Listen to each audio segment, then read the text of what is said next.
mu ngi bokk ci GRADEC di ingénieur informaticien li ñuy waxtaanee mu ngi jëm ci mbirum parrainage bi nga xamante ni jamono ji ak jamono yi weesu mooy la nga xam ni moo juróon coow wala werante ci jagnaam jagut mënees na kaa def wala mëneesu kaa def ak dogal yi nga xamante ne nii bàyyeeko woon na ci kuréel googile boot réew yi Afrique sowu-jant yi di cour de justice bu CEDEAO lu ko mooy it lépp la nga xamante ne ni tënk na ko ci la jur werante wi ak la nga xamante ni xëy na moo war a mën a jur mu dalal am xel ci ñi ko séq muy lang ko politique gi ñi nga xam ne ñoom ñoo ci expert tey la ñu ci dalal ku si nekk si ñoom am ci également lu mu ci dund ngir askan wi gën see mën a gindeeku ndax l'essentiel mooy buñ ca tolloo lay bàyyeekoo ci mbañ gàcce yi ku nekk mën ci am kóolute kon Moundiaye Cissé asalaamaaleykum.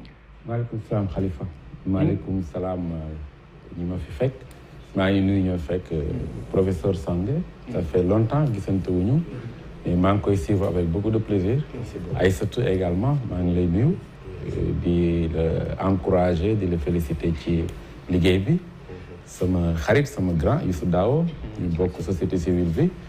et di nuyu aussi sénégalais yi ñuy seetaan yëpp. jërëjëf Moundiaye Cissé man maa ngi lay massawu ci li ñu sumba li ñuy jéem a sumba nii muy weeru koor wi ndax xam naa ni yéen ko vraiment dama la si massawu daal du ma la si ndokkee. moo ko xalaat de xam nga moom moo ko xalaat. alors Youssou ñu ngi lay gërëm di la sant ci teewaay bi yaa ngi bokk ci GRADEC mais également di ku amum njàng ci wàllug informatique. jërëjëf Khalifa maa ngi lay sant di la gërëm ci invitation bi. di nuyu nag ñi ma bokkal plateau bi. Moundiaye laay njëkkee suma xarit. suma rak ñu bokk di liggéey toujours ñuy gisee. di rafetlu nag ñi mu fi fekk tey. ndax professeur bi yàgg naa ko seetaan yàgg ko apprécier. lool di nuyu soxna si moom tey laa ko mos a gis. waaye dégg naa seen wax. ci ñaari thèmes yi njëkk a sulli. ñu fa wax yu dal. waxi nit yu baax ak wax yu defar. mu neex ma lool.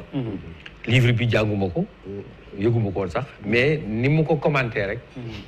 xam naa ne am na solo. xale bi ñu faat fële nag li ñu si wax ñoom ñaar rek man mu amuluma ci teg. dañoo posé problème bi joxe solution yoo xam ne yii. maanaam bu ñu fa jaaroon. mën naa am lu ni mel mën na bañ a amati waaye bu dee am dana néew lool. ma may rafetlu lu ñuy wax. di ci ànd lool. di remercier ñëpp nag di nuyu nag ñii seetaan. tey ñaan émission bi nag ñu jëlee ci njëriñ. très bien kon lépp matale na suñu citoyen invité ma fàttali leen moom mooy Gormack Diouf. war ñu waxtaanee lépp lu jëm ci wàllug dessalement eau de mer waaye tamit am na beneen ponk bu am solo boo xamante ni également bëgg na ko seex ak sénégalais yi Moundiaye waxtaan wi war na nekk waxtaan woo xamante ni itamit dafay am tuuti pédagogie pour nit ñi gën a xam gën a miineel ak loolu nga xamante ne moom mooy jur coow li tout d'abord bu ñu nee parrainage na lañ koy fàttalee électeurs yi li nga xamante ne moom mooy ab soloom ak surtout la mu ëmb ca la muy wundu tigi. waaw boo seetee parrainage. du lu bees Sénégal. parce que parrainage ñu ngi ko dugal ci code Sénégal depuis code bi ñuy woowee code consensuel maanaam bi nga xam ne. ñëpp ci àndoon mu amoon code bi ñuy indil ay jéego yu bari. mooy code bi ñuy woowee code Kéba Mbaye.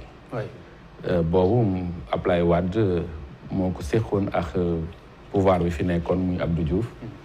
mu amoon ay jéego boo xoolee suñu code électoral amul woon mbañ gàcc. amul woon encre indélébile amul woon nga ñëw fekk fa bulletin yi jëlandoo yëpp. dafa daan am bourrage. code boobu mooy léegi fu mu toll nii mooy épine dorsalu suñu système électoral. ci code boobu lañ njëkk a dugal parrainage. parrainage boobu waaye dañ ko yemale woon ci ñi nga xam ne moom la ñuy wax candidat indépendant maanaam ñi nga xam ne amuñu parti politique. pour bokk ci élection. alors pour bañ candidat yi bari. ñu indi woon ne ku bëgg a bokk ci élection da ngay uti lu wane ne am nga ndëgër laay am na ñin ñu topp sa ginnaaw. looloo indi woon parrainage muy li ñuy wax parrainage pour les candidatures indépendantes ku monsieur Lo moo ko jëkk a nekk. moo jëkk uti parrain. boo xoolee bi ñuy dem élection 2012. amoon na parrainage. bu juróon coow ba Youssou Ndour sax ñu arrêté woon ko mais boobu parrainage dañ ko yemale rek ci ñi nga xam ne amuñu parti politique. parce que dañ jàpp ni ñi am parti politique au moins soxlawul ñu woon uti parrain. mais boobu booy xool ba 2000 suñu parti politique yi mu ngi woon ci lim bi 42. ba 2000 42 partis la ñu amoon. alors maintenant léegi am nañ lu mat li mu 350 partis. boo xoolee. ci réew mu toll nii. ci réew mu toll nii Sénégal. et candidature yi bi mu amee 2016 bi ñuy def référendum bi la ñu dugal parrainage tas ko. ne léegi duñ ko yemale rek ci candidature indépendante yi dañ koy def képp ku bëgg a ut réew mi wala nga bëgg a ut ndombal tànk. moom la ñuy wax parrainage élargi à tous les types d'élections. oui alors 2016 mu dugg ci référendum bi dugg ci lépp alors moo indi coow li ca bi ñuy demee élection wu 2019 bi. parce que comme daan yam ci candidature indépendante yi jamul woon candidature parti politique yi. coow amul woon. man bokk naa ci ñi nga xamante ne dama doon kaas loolu. man suñuy jamono aussi ay ñoom kii maam kii bu nekkoon Forum Civil maam Adama.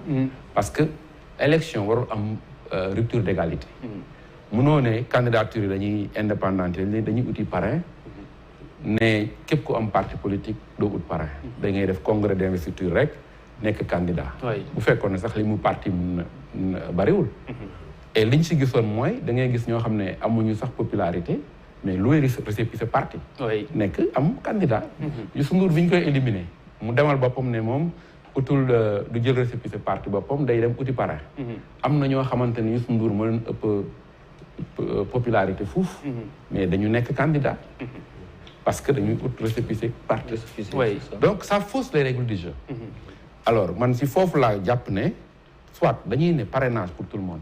mu am égalité entre les candidats. parce que surtout élection présidentielle c'est un rendez-vous entre une personne et son peuple. c'est pas affaire de parti politique. ça dépasse les partis politiques surtout que léegi parti politique dematul élection. léegi c'est des coalitions de partis. da ngay gis il y a tout un business autour des récépissés de partis. alors donc de ce point de vue looloo tax biñ ko généraliser on a dit mais nañ ko généraliser bu fekkee day am mënul ñàkk. soit ñu bàyyi ko ñëpp. soit bu ñu koy def ñu def ko ñëpp. mais bu ñu demee ba def ko nañ ko def si ñëpp maintenant bu ñu koy def aussi nañ ko def ba nga xamante ne du am. aussi inéquité du am kii quoi du am rupture d'égalité entre les candidats. mais parce que ni ñuy demee parrainage. mooy poser problème.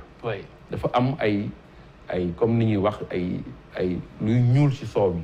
ba tax moo tax CEDEAO bi muy def kiiwam. waxul remettre en cause le principe du parrainage parce que yàgg na am. France dañuy def parrainage. dafa remettre en cause yenn yi nga xam ne moo nekk ci parrainage. te di ay luy indi ñàkk égalité entre les candidats par exemple ordre de dépôt bi ni muy privilégier candidats yi. par exemple ki njëkk a déposé ci candidats yi du am problème mu doublon. très bien donc par exemple dinañ si gën a xuus donc parrainage donc en soi du mooy problème bi. ni ñu koy doxalee mooy problème bi. donc soit ñu ne dañuy bàyyi parrainage. bàyyi ko pour ñëpp. soit ñu ne bu ñuy def parrainage aussi nañu rectifier lépp li nga xam ne moo ci ñuul ci soow mi. très bien loolu mooy li nga xam ne mën naa ko introduire ci mbir mi. et barki démb. ñun dañu jàppee ci li CEDEAO def kiiwam ndogalam. bi ñuy dem loolu la ñuy jëkk dañu ministère de l'intérieur invité en tant que société civile comme ni mu invité parti pour man leen nan lay contrôler parrainage yi. point yooyu lañ fa abordé. li nga xam ne mooy ñuul ci parrainage. pour que eh bien parrainage bu fekkee ne mënul ñàkk. bu demee bay am tamit. mu am égalité entre les candidats. muy lu toll daanaka pratiquement si juróom-ñeenti points yoo xamante ne du ñàkk daañu dellusiwaat sur l'essentiel bu ñu mënul dellusi sur lépp. alors Youssou Daw lu jëm ci wàllu woowu. parrainage li si mu Ndiaye wax bu fekkente ne amul loo ci toftal.